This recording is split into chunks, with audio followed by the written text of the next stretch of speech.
மரண பயம் காட்டும் 3 ஆபத்தான கோவில் வழிபாடுகள். நீங்க கடைசியா பார்த்த கடவுளோட அபிஷேகம் எதுன்னு கமெண்ட் பண்ணிடுங்க. முதல்ல பாம்பு பலி வழிபாடு. நீங்க ஒரு பாம்பு அடிச்சிட்டீங்களோ இல்ல தெரியாம மிதிச்சிட்டீங்களோ இல்ல உங்களால அந்த பாம்பு இறந்து போச்சுனாவோ அந்த பாம்போட இன பாம்பு உங்களை சும்மாவே விடாதமா உங்க பரம்பரை முழுக்க கொத்தியே சாவடிக்குமா. இறந்து போன பாம்பை கொண்டு வந்து மிகப்பெரிய ஒரு பூஜை மிகப்பெரிய ஒரு சடங்குலாம் பண்ணி அந்த பாம்பை கொண்டு போய் புதைச்சி வச்சிருவாங்க. இதில் அதிகப்படியான மூட நம்பிக்கை இருந்தாலும் மக்கள் இதை தொடர்ந்து பண்ணிட்டு தான் இருக்காங்க.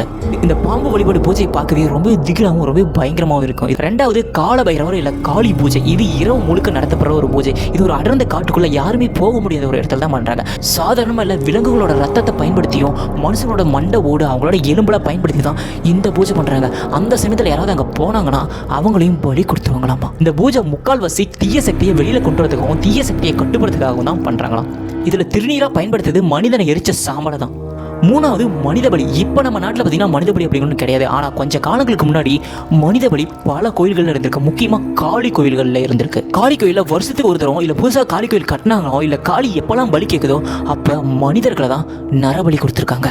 இது ரொம்ப முக்கியமாக எப்போ கொடுக்கப்படுதுன்னா அந்த கோயிலை பல வருஷங்கள் கழிச்சு திறக்கிறாங்க பார்த்தீங்களா, அந்த டைமில் தான் நரபலி நடத்தியிருக்காங்க.